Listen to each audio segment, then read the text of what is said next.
we have our friend calling us who is an excellent candidate running against Nfume. You know who Nfume is, Valerie, Congressman? Mm-hmm. Well, Nfume votes. They were complaining the other day. Somebody, I forgot who it was, votes 98%. Oh, Dutch votes 98% of the time with Biden. Mm-hmm. Nfume votes 100%. This is something a lot of people don't know, that Nfume actually doesn't really live anywhere near the district he represents when you look at Sparrows Point. Yeah. In fact, Johnny O doesn't even live in his district. No, Johnny O does not live in his district. He lives like a block out of it. Nfume's down near the water. Well, we're going to talk to Scott Collier, who is a Republican candidate running against Nfume. And Scott can tell us where the district is, because a lot of people, they changed all the redistricting around, so people don't even know what district they live in. But we want to say hello to Scott. Scott, thanks for calling in tonight. Yes, hi, Pat. I would like to thank you and Valerie for having me on tonight. Okay. Now, can you describe where this district runs? A lot of people don't know. Well, the majority of it is in Baltimore City, and it's also in the Arbutus area and Dundalk, my hometown of Dundalk, Edgemere, Sparrows Point. Sparrows Point and all down near the bridge that went down. It's no longer there. All right, now, Scott, you are running for this. I know you very well. You are a community leader, a community advocate. You are a guy that's out on the streets all the time trying to do the right thing, trying to do good things. When you look, and Nfume is an insider. He's been in Congress before. He's back in again. He's been around forever. He's a traditional liberal. He votes 100% with Joe Biden. What are the important issues to you? Well, the first thing that we need to do is close the border. So we have the border that's wide open, and of course everyone knows that the fentanyl is pouring across the border. It's killing so many people. This is a genocide against our citizens, and needs to stop. One of the big problems we also have is the education problem, and a lot of people, unfortunately, are not educated, and they get involved in the drug problem and the crime, and it's just messing up America, and we need to get a hold of that. We need to get back to being energy independent, and we need to stop the out-of-control spending that is happening in Congress. Now, you are a President Trump supporter, and you would support the president a lot of times. You especially, I guess, would support him on the border issue. Am I right about that? Oh, absolutely. Okay, so it's Trump against Biden at the congressional level, because we said before, Nfume supports 100% of the Biden agenda. Now, what at the local level, as a congressman, what do you think you could be your major? I know you're out in the streets all the time. You're always helping people at the local level. I never see Nfume. If I see Nfume, I catch a piece of him on television over in Washington, but I never see him anywhere. Never see him at events or anything. But what are some of the things at the local level you think, as a congressperson, not only with your congressional authority, but with the power and the influence you would have as a congressperson, what are some of the things you'd like to get into, help out with? Well, I think that the problems in Baltimore City are affecting all of Maryland, and solving the problems in Baltimore City will be a huge step in improving what is happening in the state of Maryland. A lot of money's poured in there, and it goes nowhere. So, once again, the education, that just needs to be overhauled. The education. Well, Baltimore City's terrible. Yes, because we're not getting our money's worth out of it. I can tell you, if somebody's going through school for 12 years and they don't know how to read and write, and they're being taught by professional teachers, I'm not a professional teacher, but I can guarantee you in 12 years I could teach somebody how to read and write, and also to do arithmetic. And, that speaks volumes. Would you support the reappointment of that Sanza-Lisa, that superintendent in Baltimore City? Well, I did read that she was put in the interim superintendent. But to be quite honest with you, well, she's up for reappointment now. They're going to make a decision on her. I'm not really familiar with her.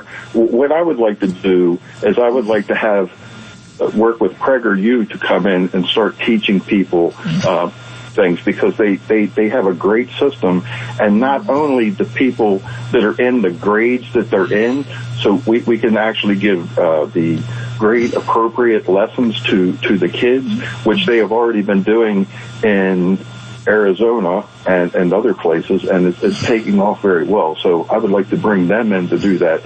But also the kids and young adults that didn't get the education they needed. There's a lot of videos online that PragerU puts out, and actually people that haven't gotten the education can actually go to these videos and actually learn a lot from that, and actually learn the reading, writing, history, things of that nature. Well, the mayor of Baltimore City and Infume and all the Democrat Congress people are against charter schools and creative education, the kind of stuff you're talking about. So you would be a breath of fresh air. We have to take a quick break, and we'll come back and we'll find out how people can get in touch with you. We'll be right back. Welcome back, everybody. Thank you for tuning in. We are talking with Scott Collier, Republican candidate for the Congressional House of Representatives. Scott will have to tell you the number of the district. I'm not familiar with all of them. But his opponent is Kwesi Infume, who votes with Joe Biden 100% of the time, and I think it's about time old Kwesi got retired, and we got some new fresh blood and some new fresh ideas in Congress, and we could certainly use Scott over in Washington. Now, Scott, how can people get in touch with you if they want to help you out? Well, they can reach out to me on my Facebook site, Scott Collier, and they will also see a lot of different information there. And I just posted some information talking about a lot of different things that people are unaware of, like how Social Security is going to run out in 9 years, how it's costing the American taxpayers $100,000 a second in the inflation and paying off the debt. It's totally insane. Yes, you're right. Yeah, the debt and the money related to Social Security and also Medicaid and Medicare. It's all being accelerated because of the inflation, which Biden created with all of the money he spent. Now, Trump spent some money, too, when he was president, to be fair about it, but it had a lot to do with COVID. So there's a little difference there. The money was really coming in then. Yes, well, it actually every 110 to every 115 days is costing the American taxpayers $1 trillion. So that goes right on their debt. We're already 34 trillion in debt. So that's over $3 trillion for the year. Well, you're right, because the inflation does not only cause a serious problem at the gas station and the grocery store, it causes a tremendous problem on the debt side. Well, this is totally unsustainable. No, it is. And the country we always worry about the border, and which we should, and we worry about the challenges from the Russians and the Chinese, but we could just collapse financially internally from the irresponsible spending of the politicians who are supposed to represent us, Kwesi Infume being one of them. Yes. All right. Now, what are your thoughts? This is a big issue in America today, and it's going to get worse. I can assure everybody of that. Watch out for the August convention in Chicago with the Democrats. If you want to see a repeat of 1968 Democrat convention, watch what happens in August. The riots on the campuses, the disorder, and the bigotry and discrimination against the Jewish community. It's like the Hitler is in town or something. Yes, well, to be quite honest with you, it is a shame what is happening to our young people. They're being brainwashed, and I know it would be very easy to hate these people, and they're I don't blame any Jewish person maybe for hating them, but to be quite honest with you, our kids have been brainwashed and indoctrinated, and we need to turn the tables on that. So, and that's part of the education plan also not only K through 12, but also in our college, on our college campuses, things need to be changed. Well, you know what? We've lost a generation or two or three, who knows, K through 12, like you said, all the way into academe all across America. But we've lost a couple of generations of professors and teachers that are giving these children stuff that is misinformation, hate America, not the truth about our history, misleading them, and the chickens are coming home to roost. You see it. I mean, we are going to see it this summer and this election, presidential election years. The people of America are going to be able to witness on their television screens how deep, how broad, how bad this misinformation and changing of America's generations into hate America, misinformed but dumb America, and how dangerous this is. This year, because it's a presidential election year, and thank God it is, people in America are going to witness it. And it's going to have an impact on these votes. It's going to have an impact on these elections, and it's going to tell people the truth because they're going to witness it.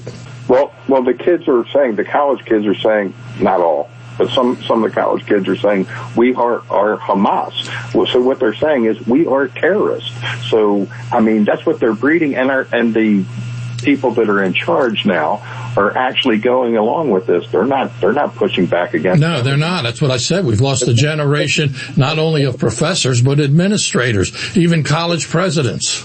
Yes, they're pushing the Jewish students out, and also professors that they don't like. Our world is totally upside down. Yeah, and I'll tell you what, Scott, it's not all students on those campuses.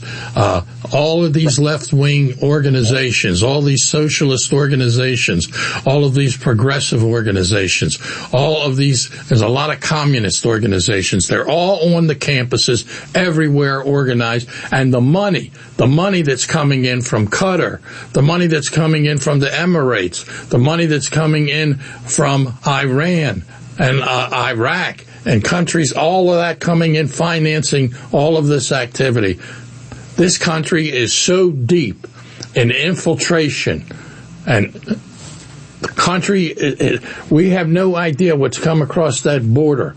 I know one thing. I just read in the Wall Street Journal, 75,000 nationalist Chinese of military age, 75,000 in the past 2 years have crossed that border, and they all have a job. They're working on pot cannabis farms in California, in the South, in Oklahoma. There's 10,000 of them in Oklahoma.